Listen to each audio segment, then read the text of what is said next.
We are What's up? live, How we doing?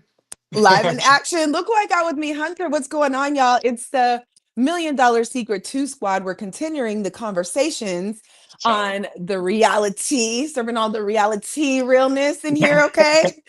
come on. I'm What's so excited to be here. Let's go. I'm pumped to talk about it. I've been waiting forever to kind of get some of this stuff off my chest. No, seriously, like I want to get into it. So let's kind of start from the beginning. Y'all all know Hunter.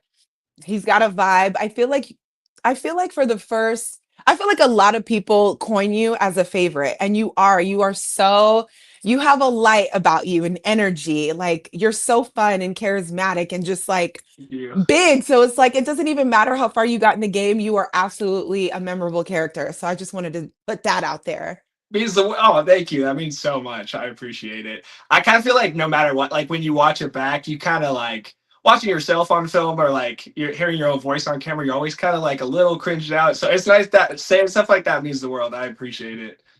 Yeah, no, I think it's a human nature. Like we all think it's cringe. I've been talking to people online since, well, a very long time, and I still feel cringe. I'm still like, my voice sounds weird, or why did I make that face, or what am I even talking about? So we all do it. Don't even worry. Yeah, well, the compliment from a veteran means the world. I appreciate it. Thank you. I'll take it. So let's start from the beginning. How did you get on the show? Because I feel like we all have these unique stories, and they're so fun. So what was yours? How did you get on? So I started posting like poker content like at about a year ago now, and I it was just something like my family and friends had encouraged me to do because I have a really weird life, and so I started putting myself out on the internet, and I had like 150 followers, like no following, nobody's watching my stuff except for like my grandma and mom, basically, and I posted one video that did okay and it happened to be seen by one of the casting people that I think kind of scouts social media for stuff. And they DM'd me and were like, "Hey, we're looking for someone with your kind of look. You're kind of a weird dude. That's kind of what we want. Are you interested in being on a TV show?" And I had such a little following at the time that I kind of thought it was a scam, to be honest. But they didn't ask for my social or credit card. They just wanted to get on the phone. So I hopped on and things kind of snowballed. And then one day I was at the stag. It was kind of insane. That is so insane. I love how all of our stories are very much giving it was meant for you because it's not like you were seeking it out or even that you had a huge following, which I love because I feel like they're using like influencers for everything. And sometimes it's really cool, Yeah, but let's make some new ones. Let's meet some new people and get some new faces. And yeah. So yeah, I'm curious. I don't think I've ever heard your story. How did you end up on the show?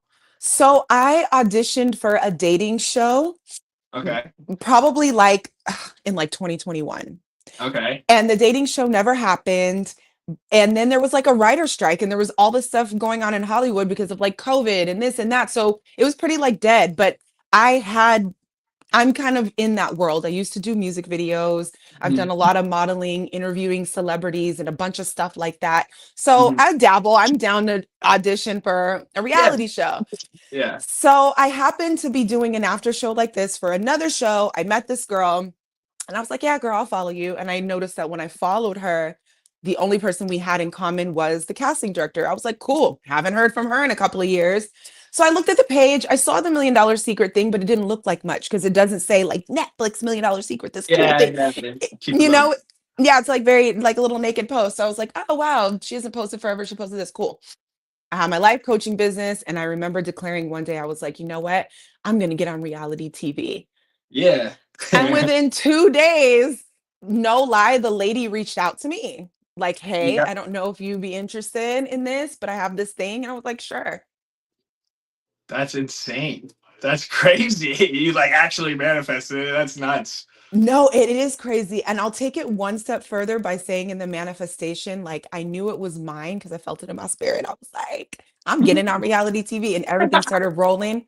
But after 5.5 months, I literally got a call from Wheelhouse and they were like, we hate to do this. You're one of our favorites. We just love you so much, but you don't fit in with the cast. We're sorry. Da, da, da, da. I was like, so they had cut me. Wow. Yeah. And then so I was like, you know what? I'm gonna be mad for 24 hours because I know some kind of opportunity is mine because I felt it. I know when I Yeah, know. yeah.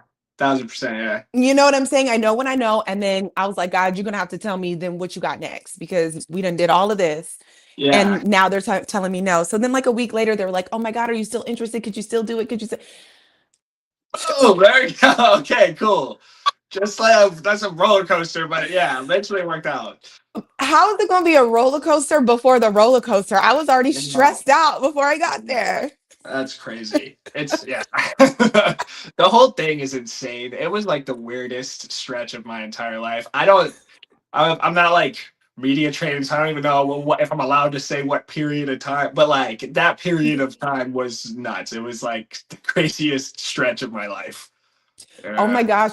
So what was the most like shaken up thing about not being somebody into media and then all of a sudden being in this house in a different country with all of these cameras? What did that feel like for you?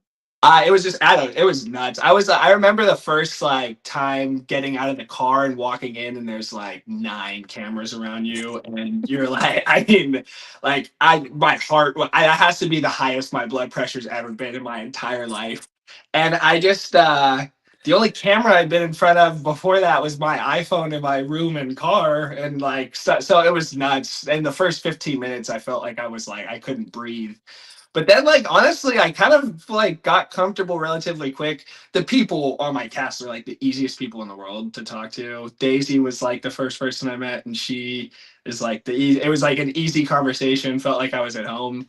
So I got comfortable with everyone quick. As weird as that sounds, because you're supposed to like be at each other's necks and lying to each other, but like everyone was so chill that like it felt good, and like everything was fine. I just needed like a quick adjustment period to let like the heart rate go down a little bit. But yeah, Naturally. it was a crazy experience. Yeah, it's not my first time in front of the camera, maybe on that scale, yes, but still I was talking to Lauren and Daisy and I'm like, you still get nervous. I still get nervous doing these. It doesn't matter how many Me times too. you do it. You still get that feeling of like, oh yeah, okay, what's That's going crazy. on? And then you get into it and you're good. Yeah, yeah, 1000%. Oh my gosh, so tell us something memorable about being in the stag that we just might not know, like a little tidbit, a little fun story, a little hunter moment. Um, Honestly, so a lot of the stuff that wasn't on camera um was I would laugh like I had several times had to like have makeup or whatever come fix me because I would cry laughing at something that someone else in the cast had said. Like Nick specifically, me and him had really good banter and he would get me, but like Kat, Miko, like there was like so many people who would I would just like get put into like a laugh attack where it was so bad that my face was cooked afterwards. Like those were kind of some of the off-camera things that like I remember the most. Was like it was fun. It was like just hanging out at home with a bunch of my friends. So a lot of the times, like when it was supposed to be serious, I like couldn't hold it together because everyone else on the cast was so funny. So that's probably like I guess my favorite like tidbit or memory was just the off-camera laughs. It was like being at the bars with your friends. Like it was crazy. But, I mean, there was a lot. The stakes were higher, but it still felt really chill and fun. Yeah, no, I love you sharing that though, because it's very real. And I wanted to do this to kind of bring even more of a real aspect to you guys. I mean, you're doing such a great job. People get to see so much of you because you guys are killing it with the content. But I love for people to know like who you are and what goes on in the house. There's so much more than just the game that the fans get to watch. It's like so rich with colors and friendships and like you said, laughter and all Yeah. these moments that they don't get to see that are really cool. Yeah, I mean, and for production purposes, obviously, you don't want to see me having a laugh attack, whatever. But like, those are some of the most fun moments off camera. It'd be cool if there was like a little like bloopers reel or some sort of like. I'm sure there's plenty of off camera footage stuff that happened that is like so hilarious. Like, there's got to be like gold somewhere in the tapes, like for sure. So yeah. Yeah, believe it or not, I feel like you and I had the same energy in the house because I just like to clown and like to kick it. And I was always, me and the girls were always cracking up and laughing and being absolutely ridiculous. And Yeah. part of me thinks it's good to like mitigate some of the nerves. Yeah. So you might as well have a good time with the people you're there with. But like, 1,000%. No, it's I believe it. definitely. I'm first. I have no doubt. I wish you were on our cast. Like it would have been fun to have you there. It would have I, been. yeah, it would have been a blast. Jamie, ice, Hunter, ice, ice. I had to be actually speaking of memories, there were several times where like a kid, they had to like put me in the corner and have me face the wall because I couldn't stop like talking or like I was having too much fun. Like I got put in timeout like a bunch of times. Shout out Taylor from Cast Care. She took care of me for sure. Taylor, she had to get on my case too. She is the Yeah. best. Shout out She's to a Taylor. dog. She took care of business. Yeah, love her. We love us some Taylor, boy. So out of the 14 people on cast that got chosen out of thousands, Yeah. why do you think they chose you? And what do you feel like in your life experience has prepared you to even function in the stag? I think without question, the poker stuff had a lot to do with like why I was chosen from a strategy standpoint. I mean, like on a day-to-day basis, I go and play a high pressure strategy game for a living. So I think that definitely was like that helped me from the strategy side of things. As far as the like why they chose me from like a personality standpoint, I'm just kind of a weird dude. And like I was in all of the interviews and like I think that they were just looking for somebody abnormal with a weird set of skills, and that I fit that description. So like, I think the poker stuff kind of had a lot to do with it for sure, and it helped a lot. That was kind of what I leaned into the most in the stag, was just kind of like I, I was very analytical about everything. It was like a lot. I took it like as serious as like I take my job at home. And so, yeah, I guess long-winded answer to a short question is that. Yeah. No, that's good. I love a good long-winded answer because the whole idea is like, yeah, I'm curious about like your thought process, more about like who you are as a person. So I asked that because I think about our cast on season one, and and even you guys, we all have this particular set of skills that kind of makes us this band of odd superheroes with these Yes. little gifts. And I just like to know, pick the brain and find out what everybody has going on because it's just very interesting. What sign are you? I'm a Virgo. A Yeah. Virgo? Okay. Yeah.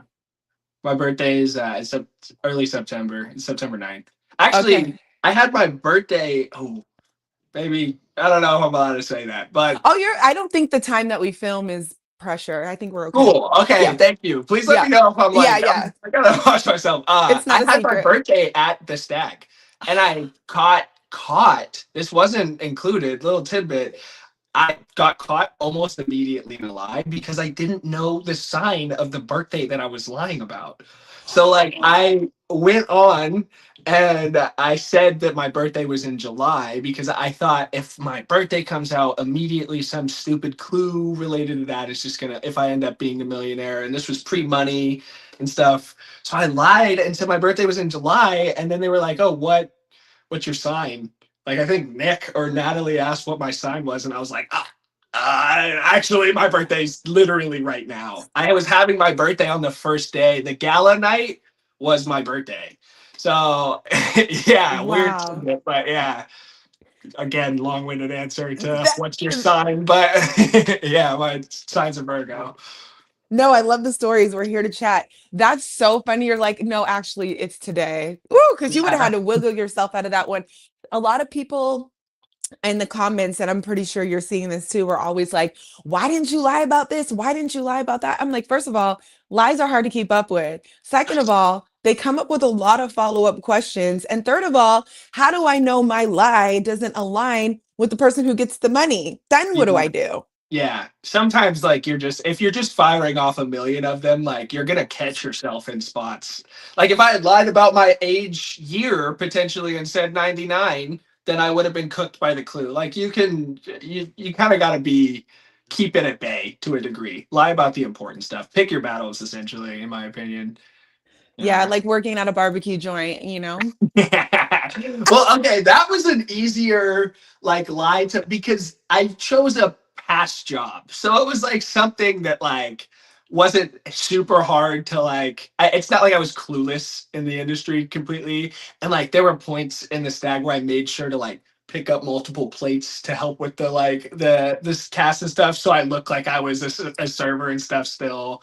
Like that wasn't. I think the strategy is use lies that are easy for you to like live out. Like I don't know. Yeah. No, that was really good because what Lydia did the same thing. You know, on Really? our season, she lied about her profession. She said she was an escrow. And Oh I yeah. happen to be, in the real estate world too. So when the clue came out that I had gotten the millionaires lying about their profession, it was interesting.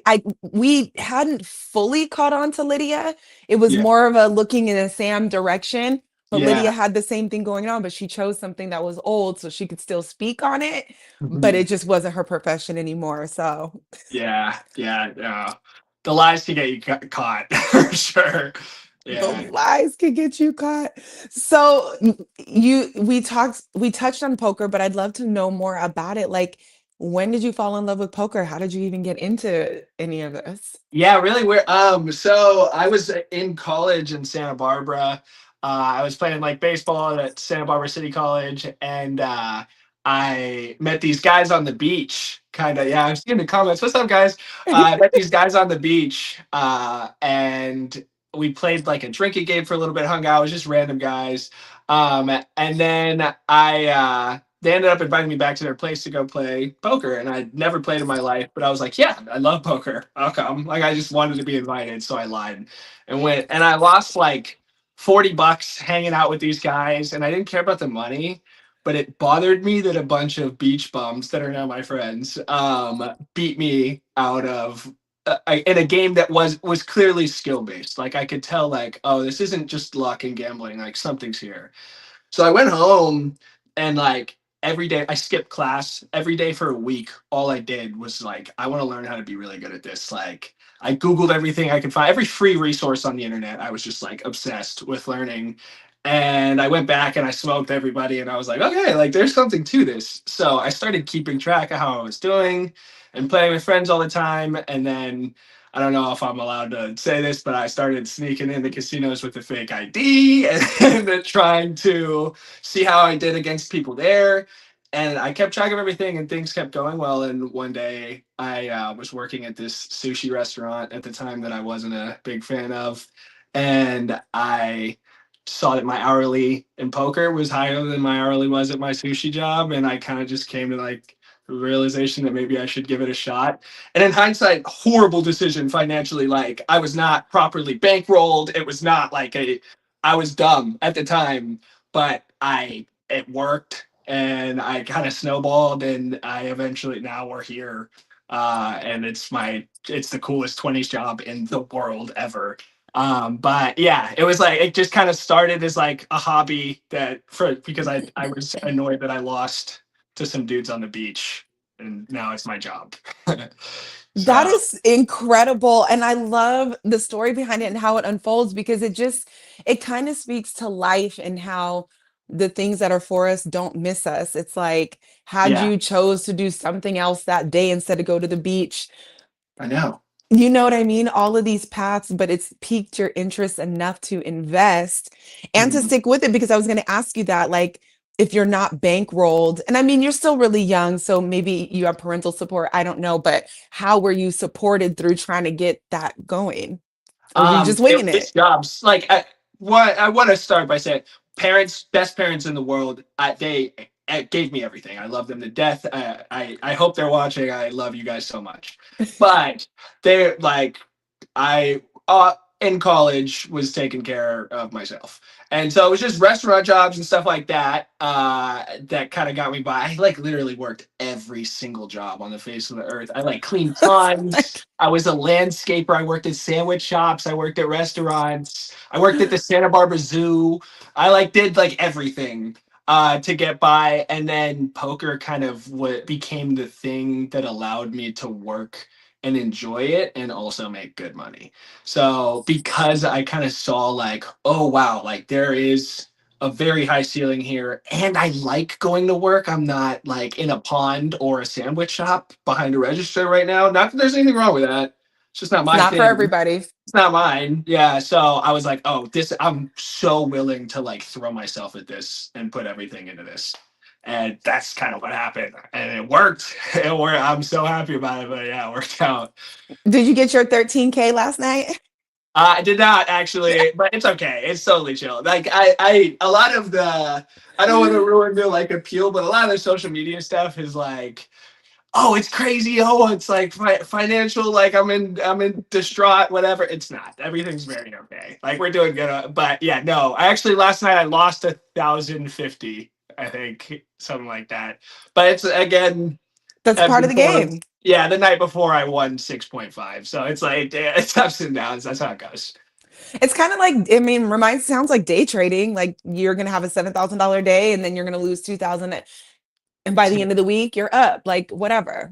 Yeah, and that's kind of that like plays into the bankroll thing that I was talking about. You really like it's a long term thing. Like long term, the chart's always going up, but there's just spikes in between that kind of affect things, and so like you, that's why I'm properly bankrolled to manage things. But yeah, as like anybody, if anybody is watching that is a poker player, make sure like look into bankroll management. That is like the first thing you should be looking into before you're looking into strategy. That's way more important than anything else. So yeah. Yeah, you might need the roof over your head, I'm guessing. Yeah, like that. Yeah, you you need to be able to eat before you play for sure. Like 1,000%. Yeah. So what has like poker um kind of taught you about people and human nature? What's some of the through lines that you're just seeing when you're dealing with people in this strategic way? Yeah, it really helped me in the stag for sure Mm, because I consistently have to be like social with people that I'm competing against. Like that's my day-to-day life. So and mhm. that was a very big thing in the stag and with $1 Million Secret. It is a very social game. But like outside of that, I like it sounds weird and there is a lot of taboo around poker and gambling in general. So I want to like give the preface of like it can be a problem area. It's not, it shouldn't be glorified to know like there are ups and downs, like there's downsides to the industry and everything, but it is the coolest place in the world. Every day I get to go and sit next to people that can afford to gamble like large amounts of money. So it's doctors and lawyers and businessmen and some of the not only like I don't, not just wealthiest because that's not the only thing that's important, but like some of the coolest intellectually driven people in my area come and sit down and like hang out with me every day. And so like the networking that comes from me gambling with these people on a day-to-day basis and like the tidbits that I'm getting from these people are like incredible. Like I'm learning in my opinion as much as I could learn in a college class just from all these different industries because these people are like the wealthiest people that can afford to come and rub elbows and lose money. So some of the stories you hear and the people you meet at the poker table, it's like the most remarkable. That's why it's the coolest 20s job in the world. Is like you meet some, you have insane stories without question. You come home from work every day and it was something crazy happened.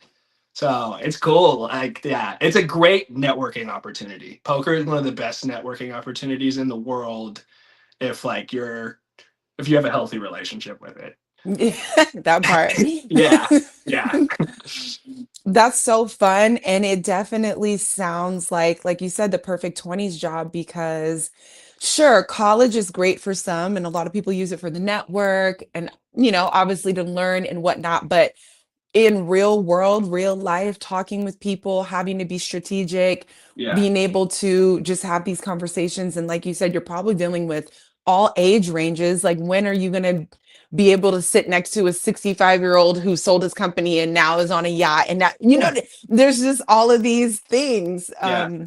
It's unbelievable, and like the number of job offers I've received at a poker table is actually remarkably. It's insane how much higher it is than like anything I've received. And I don't want to diss school. School's very important. Like the way that everything's set up, you need a degree for a lot of stuff in this, but like poker is a viable option for networking as well. It's a cool, you'll get a job offer if you sit at a poker table for long enough and you're a well-spoken smart person. So it's cool. Good to know. Okay, I didn't mean so to like hijack this with poker stuff. Like I didn't mean it, but yeah, it's an interesting world. no, but it's your passion and your income, and I'm very interested because I know nothing about it. And I'm somebody too who school wasn't for me. Like you can do LinkedIn or you can sit at the poker table. I'd probably try to sit at the poker table too. I'm not a very conventional learner. I don't do anything by the book Yeah. ever. So I love connecting with people and finding out the way their brain thinks and different things that spark them or what they're into because I just think it's cool. Like I don't think about poker. I would never, it's just not in Yeah. my wheelhouse. But maybe I would be good at it. Maybe I do want to try. Maybe I do want to learn just to say I did it for a moment. Give me a call when you want to. Okay. Yeah, I'd love S- to help. Say less. I'm good with numbers. I Yeah. like to think that I have a decent poker That's, I face. mean, yeah, and like a lot of people, it really isn't like the movies, like where it's like you're looking for eye twitches or like weird. It's not like it's really it's like some fifth grade level math and some basic strategy, and you do pretty well. Yeah. So how do you prepare for those? Or are you past the stage where you need to like prepare? What do you do to get prepared for a poker tournament? Yeah, so one, and not to like be a like I don't want to be a gram or whatever, just for specificate because there are differences. Lydia, I believe, is like a tournament poker player. Mm, That's not necessarily what I do. I'm a cash game poker player. There's this weird difference. Sorry to like be all, it doesn't matter that much, no, but that's yeah. good to know. Yeah, And the fans but are enjoying this too in the comments. So oh, okay, cool, sweet. yeah. So I treat the preparation for poker very much like I treated college baseball and sports. As crazy as that sounds, I know they're not like the same on the same thing on the same level necessarily, but like in terms of like before every session, I like to make sure that I'm not sleep deprived, like 8 hours of sleep minimum. I like to get a workout in before every session, like good meal, like decent high fat foods so that like my brain's trying like everything that you would do before like that I would do before a sporting event I kind of do before poker because I treat it the same. It's like not just a financial thing for me. That's not the only driving force. It's like I very much enjoy competing and like I like and a weird it sounds crazy but like dominating like sitting down at the table and people being like shit like that's kind of my goal. So like I go into it and try to be like the best version of myself, and it's good for me because it's I love to party and like I like having a good time, and it reins me in and forces me to be like strict and like stick to a good routine because like I have something to be locked in for. So yeah. Yeah, like you actually want to do it, which is dope. A lot of people, well, I can't speak for a lot of people, but it's not always easy for people to find in their 20s. They're still No. fishing around and a little uncertain and showing up sometimes, but to have the regiment and want to show up optimally so you Yeah. can give yourself what you want. And it's not just the money because you didn't even get into it for the money. You got into it because you wanted to win on the beach. So Yes, no, no, 1,000%. I could be making minimum wage, but I want to be like if I don't care, I do well. I'm very happy with I'm blessed in that sense, but like I could show up and make just be check to check and I'd still be there because it's my favorite place to be. Like I would rather enjoy my you got to spend a third of your life at whatever you're doing. I'll take minimum wage to enjoy being there over like $1 million in the bank, but I'm miserable a third of my day every day. So yeah, but luckily, like it's performance based income. There's like if I continue to work hard, I'll continue to do well essentially. So yeah, yeah, then you'll be a millionaire soon too. exactly. That's the goal. Yeah, Nick, I'm coming, dude. Yeah, exactly. I was gonna ask you, had you had won the money, what were you gonna do with it? So I kind of all right. I wanted to buy a place with my parents. For both to benefit the both of us. My parents are looking to buy. SoCal's a tough place to buy, and I was looking to potentially put a lot of it towards a down payment on a home so that I could get equity in real estate as well as help my parents lower their mortgage and everything. So I was hoping to like use it towards a down payment or pitching on a down payment with my parents. But and then the rest was just like putting it maxing my Roth out, doing things like that. But yeah, the first step was gonna be let's get a down payment, and I was gonna try and sell my mom on San Diego. They're in LA right now. Yeah, they're in LA right now. But if we got the money, I was gonna be like, oh, what, like we could look at some cool places. Let's check out Oceanside. Like, but yeah, it didn't work out that way. But we'll still be fine. I'll work on it anyways. And they're doing great on their part. They're gonna be fine too. So we'll figure it out. But yeah, Okay. that was the goal with it. I love that. That's so wholesome. Yeah, of You're course. I such a mean, good son. that's the generic answer. It's not that. Everyone says buy mom a house, but yeah, that was the goal. Not me. They asked me what I was going to do with my money, and I said, take care of myself. I mean, good, as you should. Good. I wish you would. I'm the eldest daughter and an entrepreneur. I need a check. No, for real. No, that's valid. That's entirely valid. Yeah. I earned mine. I'm tired of them kids, them two sisters. That's hilarious. So I love that you guys are SoCal because I'm SoCal. Like I went to University High in Irvine. I was a base kid, El Toro base. So that's probably way Oh, before. no way. I played at El Toro. I used to play them in high school. My brother's an anteater. He's the all-time home run leader at UC Irvine. He's like, we're like what neighbors basically. We're so OC. Yeah, my sister lives in Laguna Beach.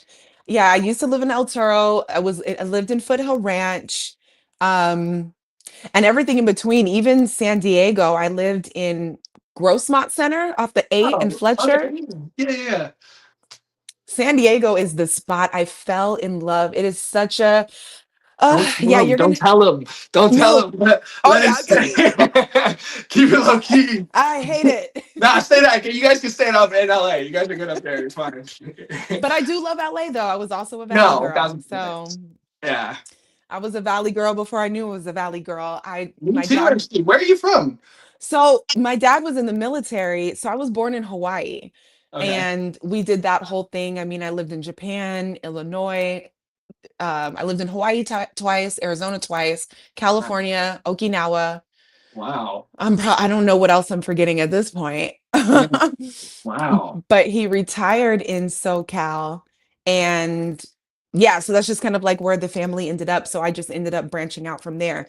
But I remember being in middle school in Okinawa, and we had the Sweet Valley High School books. Yeah. And everybody told me you talk like such a Valley girl. So I was like, oh, like, what do you mean? So we go move to California. And when I moved out on my own, I moved to the Valley, and I'm like, oh my God, I am Yeah. such a Valley girl. Yeah, that's crazy. Yeah, no, I'm a valley guy. I'm from Northridge originally, which like, Okay. yeah, that's crazy. That's wild. We've been neighbors like our whole lives. That's nuts. All up in your hood. I lived in West Hills and the Avalon. I was over Oh there for yeah. a minute. No Yeah. way. That's nuts. That's crazy. Shout out to SoCal. The valley. That's awesome. I do think about moving back. I don't know because I'm in Houston, Texas now. I left the Valley at one point to move to New York. I lived in three different places in New York. Then I went back to the Valley. Then I came here. And sometimes I think I'm done with California, but sometimes I'm just like, damn, I really miss it. I wish I could be done. California is like my toxic relationship that I can't get away from. The taxes suck and it's expensive to live here, but it's worth every penny. I wouldn't change it. And like my three prerequisites for a place to live are good surf, poker, and good weather. And it's kind of hard to find all three. Like you're not gonna get all three of those pretty much anywhere else. Unless somebody in the comments could let me know, let me know. But yeah, I haven't found anything yet. So Yeah, unless you move straight to the islands, but then you still have a rainy season that California doesn't even get. I know, and I don't know how the poker is there. Like I need to yeah, I gotta. It's hard to cross all the boxes off, and San Diego it smashes it. So It- yeah, I'm stuck with her. yeah, that's gonna work out for you. I'm here for it. I'm speaking Yeah. that into existence. So let's see. Okay. Okay. I had a question here. What's one major setback that you've had in your life? And how did you recover from it? And what Okay. did you learn about yourself in the process? When I was 22, my life kind of just sucked for a year. I got cut from college baseball, was a college dropout. I lived in my parents' garage, and I worked at a barbecue restaurant, and that was it. And my life kind of got turned upside down from like I had an identity of I played college baseball. I was not, I don't want to sound weird, but like was popular and well liked at the school I was at, and like enjoyed my social life living on my own in Santa Barbara, to now I'm in my parents' garage. I got nothing going for me. I'm a college dropout. What happened? Like overnight. And like I was Yeah. just like, oh my, like, and simultaneously at the same time, because I previous things that I mentioned with like not being properly bankrolled, poker was stressful and a nightmare. And I was just like, I like basically my life fell apart. And so for a year, I just like put my head down and was like, let's figure out who you are, I guess. Let's like restart. And I'm so happy with where I with everything I've built since then. So I guess this is a very large example that I'm choosing, but just the entire like year of 22, I just got kicked on my ass and was like, your life sucks and you got to figure it out and restart. And I did. So like that is like what I guess my like obstacle I overcame that I'm like proud of. And I think that's going to happen to everyone. I've noticed it with I'm the oldest of four kids, and every single one of my siblings, same thing. It seems like 21, 22 is just not our age or something. We all get kicked on our ass at that age, and then all of us have recovered. Well, so yeah, that's kind of like my, I guess the entire age of 22 is my obstacle that I'm proud of overcoming. Congratulations. Thank you, appreciate it. Because I can relate. I went through the same thing, and yeah, I was in SoCal. I went from, and I was trying to think of the age. I feel like I might have been. There's a small chance I could have been 24 or 23. It was somewhere up in there. Somewhere in that early 20s range, you're just like your life just sucks for a little. Like, and it's entirely, it's gonna happen to everyone. It's a good thing. Yeah. It's a growth Yes. phase. Like I would not be even close to who I am without it. Needed it, but dude, it's an ass beating. Like everyone takes it too. It's if anyone's going through it right now, like I apologize, but it's good for you. You'll turn out better because of it. What doesn't kill you makes you stronger. Yeah, that I used to hate when people tell me that, and I'm gonna be honest, God willing, it's easy. I don't mind ease. yeah. I welcome it after a while, but you'll probably have more of those moments in life. Oh, I You hope so. know, I pray for him. I hope I Y- do. Good. yeah, and that's the smart thing because like you said, it sucks when you're going through it. But the beauty, if you can just hang on to the beauty and the value of there being something better for you on the other side, it's almost enough to get you through. Not Yeah. saying it's cute, because No, the no, it's ass gonna be messy. beating. Ugh. Yeah. No, pain is the price of progress, though. You cannot become better without that. That's what you need for growth. Yeah. I'll even take that for my life right now as I go through a season. I mean, there's always a season to be gone through. Yeah. And it's true. The So, writer's got to keep it interesting. What are we like? It can't just be rainbows and sunshine all the time. Come on. okay, can I have some rainbows and sunshine with a little bit of glitter, please? Yeah, it's just a sprinkle. Yeah. It's been raining for 40 days and 40 nights. This is a long growth period. Yeah, yeah. Do I need to build an ark? Like, what am I doing? Send help. Yeah. But that's just the reality. It's gonna, and I mean, that's part of the reason too why I got into coaching, because I feel like I've been through so many periods of that time, like the time when I was the same thing. I was engaged, broke off my engagement, lost my dog, had to move back with my family. The real estate market was crashing. That's what I was in. There was like Oh, nothing I could do about anything. And I ended up on a blow up mattress in my oh, parents' house because my sisters were still, I mean, it was just like, yeah. I It's went just like from, in 2008. Yeah, it's shame, dude. Yeah. That's- but I try to tell people that 2008 prepared me for 2020. Like, yeah, baby, I know how to move and shake. We're good. exactly. Yeah. It's like if you the confidence that when you go through it bad like that, Like now, what the hell am I scared of? I don't go into the office nervous about losing any money because I was at the bottom. To be fair, I'm still like I was still blessed, whatever. But like at my bottom, and I was fine. Like now, what I'm nothing where I'm at right now is gonna fail. I'll be fine. Yeah. Yeah. I will make it through. I Yeah. feel that way about Million Dollar Secret a little bit too. And I don't know if you're getting it as bad as I did, but it was kind of the whole troll situation that almost Oh, added to like another level of like, if I can be on a number 3 globally rated show and have thousands of people spew hate at me on all platforms, you think I'm gonna care? It just took me to another level of like, oh wait, I'm still alive, I'm still safe, and I'm actually good. yeah, no, after that, like no road rage and dispute or anything like that is gonna ever negatively affect me again. Like I'm good now. Yeah. How are you seeing in the comments? What's a lot of the feedback that you're getting about like your gameplay, or are you what is your comment life about, or do you not even engage or indulge in it?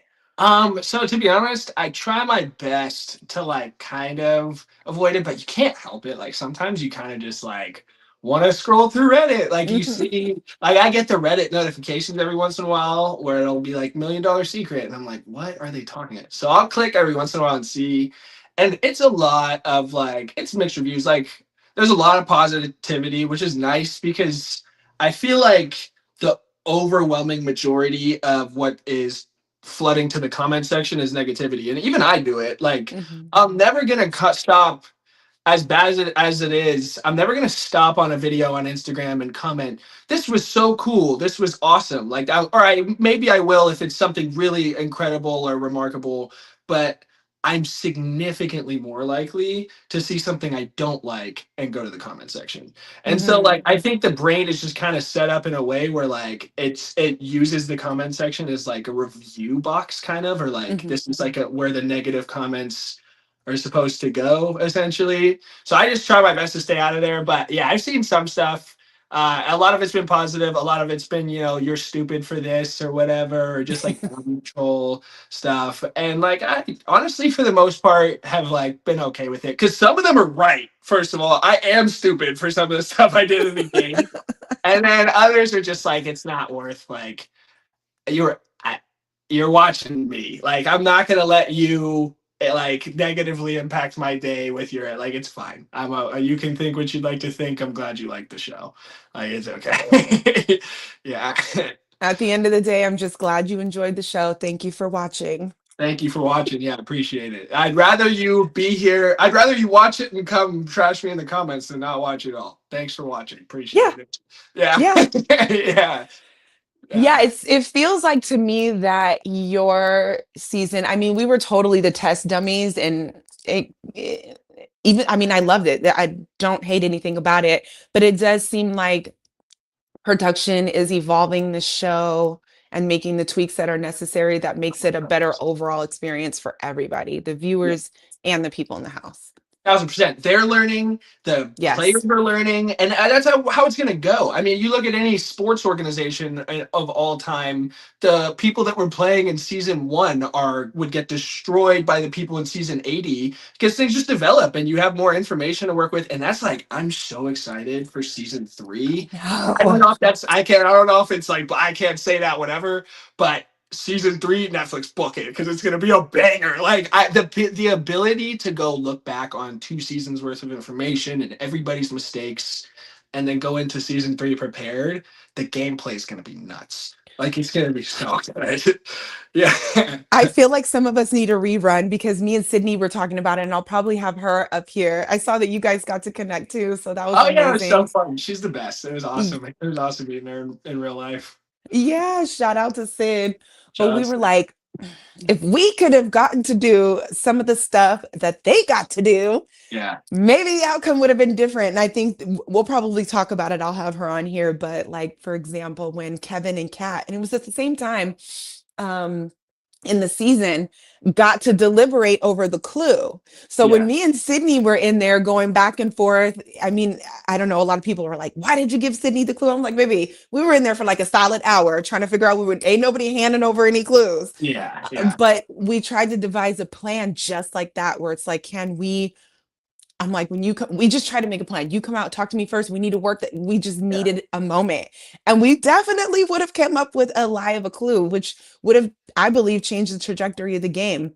Yeah. Um, No, 1,000%. And I think like that stuff is normal. Like yeah. production's not going to be perfect on their first season. There's going to be issues and things that need to be tweaked, and that's why like each coming season is exciting to kind of because it's just going to get better. And like I'm not going to say, but like talk to Seth, they already are like, how can we make the next one better? How can they're like the people that work on the show are the best in the world at what they do, and they're already like, how do we make it better next time? The Like, best. yeah, They're the I've been on a lot of sets, and again, not one as big as the one we did, yeah, but there it's special. There's something about the way the producers, the writers, cast care, everybody running around with the headsets and making Mhm. sure that we're good and making sure everything is working out. There's something special about that crew. The vibes are so high. They are so smart. They know what they're doing.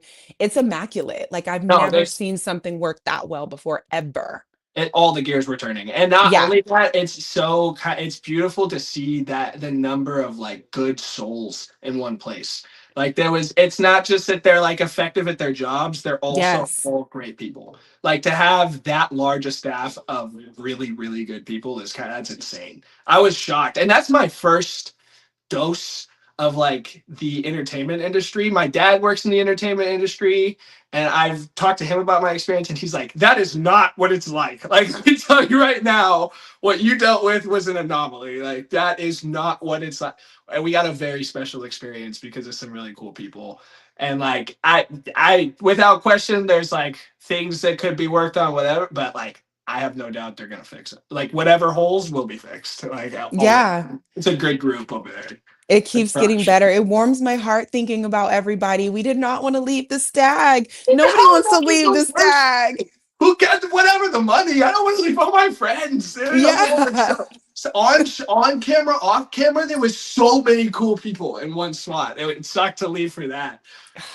Truly, Yeah, like that is the vibe. So I love that we got a chance to share that because there's so much more to the show than what you see. It's like this is yeah, a well-oiled machine and it really they is. do a damn good job. They crush.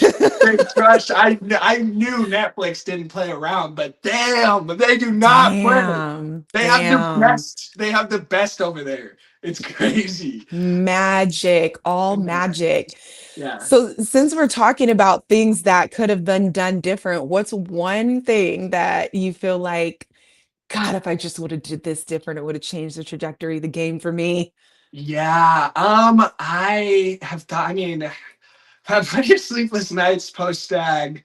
There's two that stand out the most.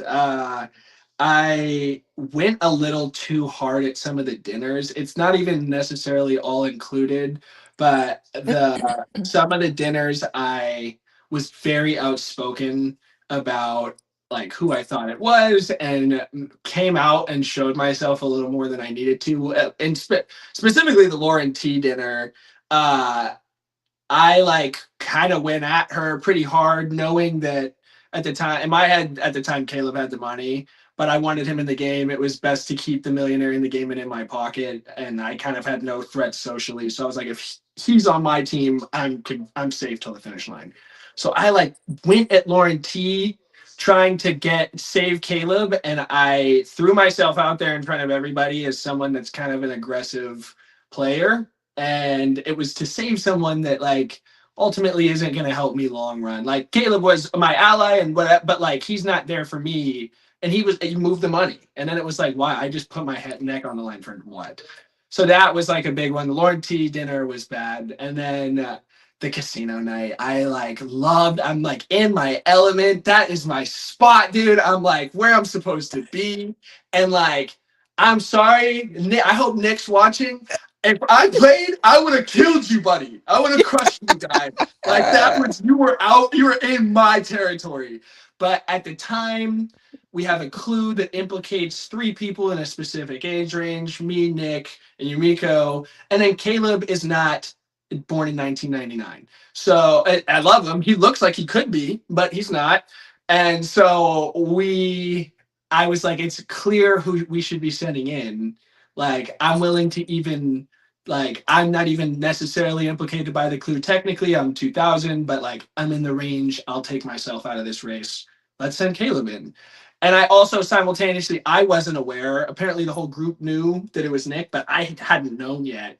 So I was like, this is also an opportunity to see if like there's any resistance from someone kind of clear cut that they're the millionaire. So I like had my mindset as to like there was method behind the madness of my mistakes. But those are the two things that I thought about where I'm like, if I had changed that, I would probably have stayed in the game for a longer period of time. I don't know if I necessarily ever would have won. I think I'm too loud of a person for that game. Like I think a lot of the winners are not like That's like me. yeah. Yeah. I'm just gonna speak up and be too loud and like I, yeah, that just was always gonna be my downfall. But I think I yeah. could make it further. But you know what? We're entertaining. Yeah. Okay. Okay. That's fine. I don't need to be the winner, but I'll get a little bit of camera time. Like that's cool. Right. Because you're Yeah. right. Like Cara and Nick both have that. Like Nick's always like, yeah, it's Just pretty cool. nonchalant. He's Yeah. very even keeled. And Cara, I mean, she's amazing, but the girl doesn't talk much at all. Like there Mhm. was not, there's a lot of people that are like, oh, I forgot this or it. She's definitely not forgettable or anything. She's just much No, more quiet, much of more course. So, reserved, much like more that's what, yeah. laid back, all the way back. So Yeah. yeah, I don't know. 1000%. I would let's see what happens in season 3 if a party animal gets to take it to the it's end. it's just this weird dynamic of like you want to be a contributor, you want to be someone who's active in the game and like provides value to the group, but not too much value. Like don't come out and be somebody who is like you don't want to be standout. You want to just be middle of the pack is the way to go. And it's not like those people. I'm not. Nick is not a middle of the pack guy in his day to day life. I'm telling you, like he is cream of the crop, human, whatever. Yeah, Uh, totally. but like he in the game he was very when he came in he was reserved and like he's not he's cooler than me straight up like he's just a cool even keel guy and I'm just not I'm allowed like I am outspoken and opinionated guy like that's just who I am Oh my so God, I love that. It makes me feel better because that's how I am. Like, yeah the snakes they I pick the right mean, the people yeah snakes. I yeah yeah forgot. same personality type yeah Both of us in for the snake. We're gonna have to talk about that. We got a question in the comments. What is yeah Peter like off camera? Is he different?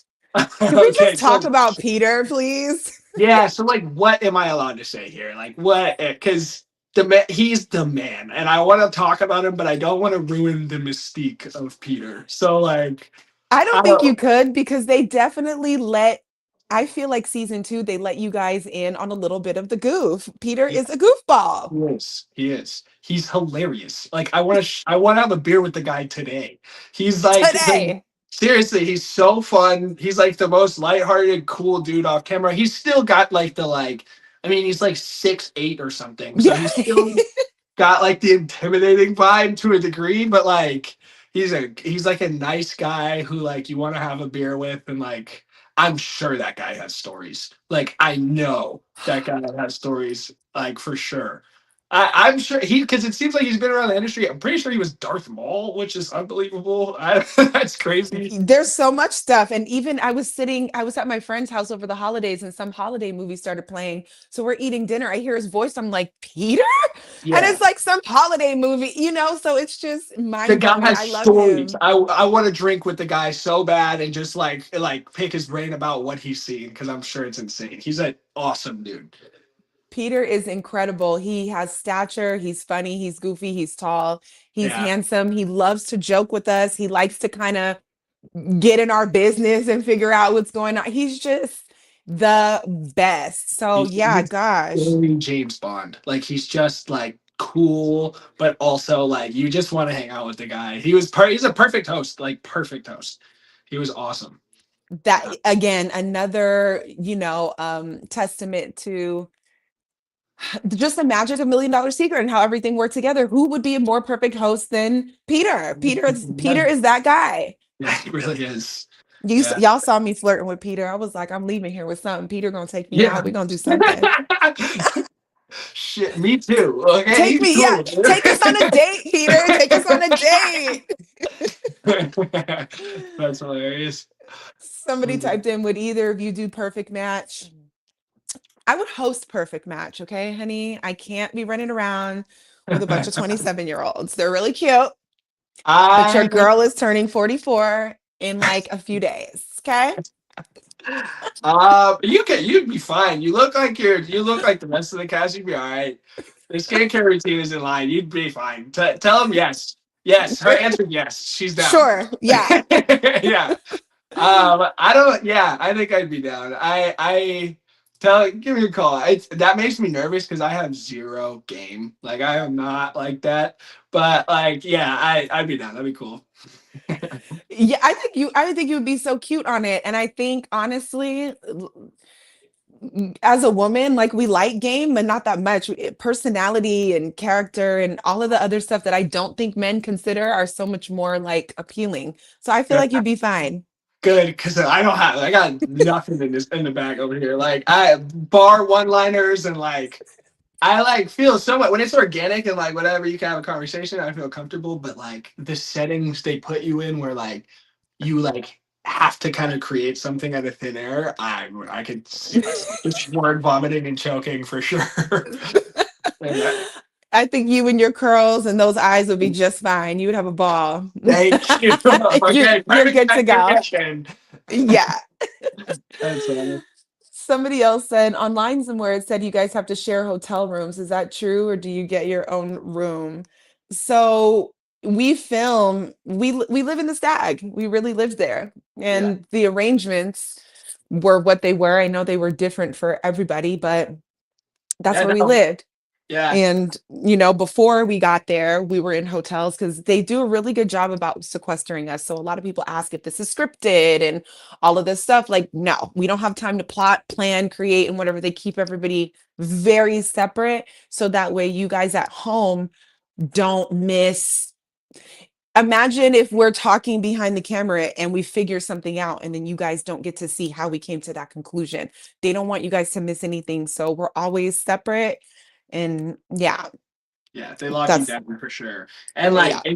for a good reason. Like there were times when I was kind of there where I didn't necessarily understand the big picture of things, but like it entirely makes sense for like. So yeah, we stay in the Stag, and it's a blast, and like the place is nuts, but it's not like party at the Stag. Like No, the time off camera is definitely you're not. It's they want you alone. They don't want you having any sort of conversation that people could potentially miss for sure. correct. Like I had a book, they gave us crossword puzzles. I mean, it was very like Yeah. 1989. No, Okay. yeah, really.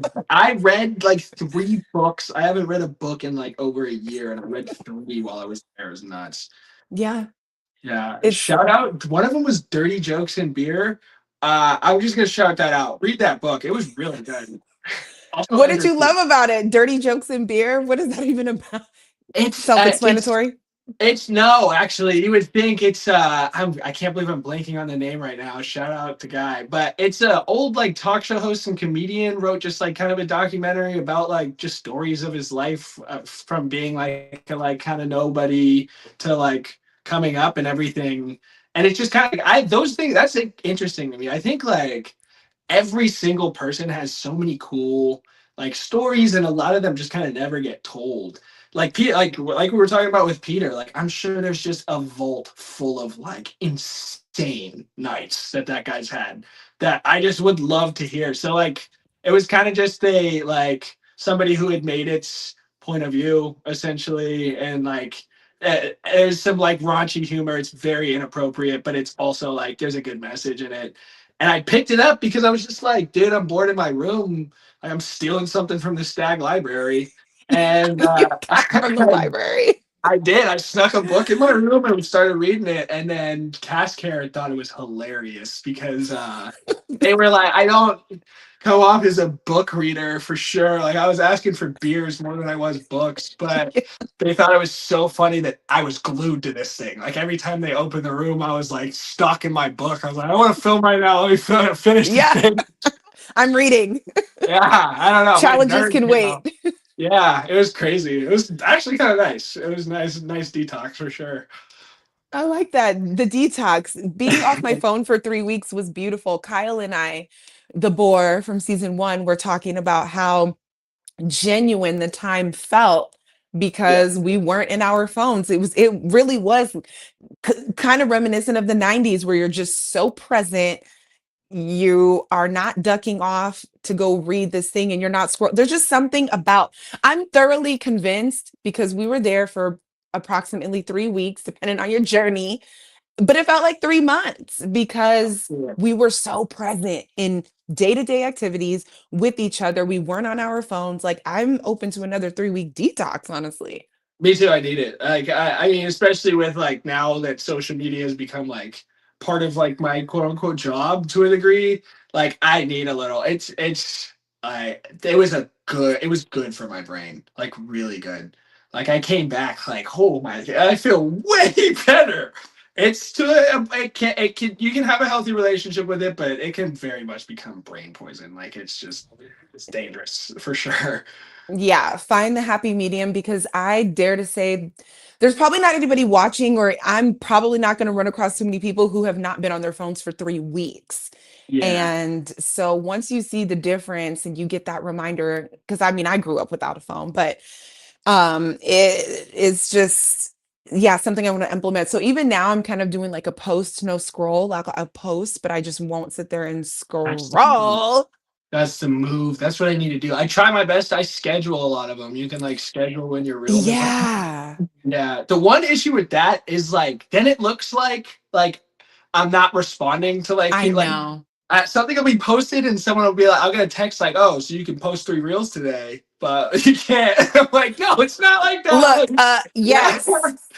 If you Yeah. have my number, just text me. Love Yeah. you. I know, yeah, I know. But yeah, that's when I try to do the same thing as you. It's so easy to just get caught and like Yeah. an hour later you're like, what the hell did I just do with my like what was that? And it And feels like 5 minutes. yeah, and you gain nothing from it. Like not to trash entirely, guys go like and follow, but also at the same time, once you're Thanks for done, being get here. off. Yeah, get off once you're done. Like go outside, touch some grass. Touch some It's, grass. yeah.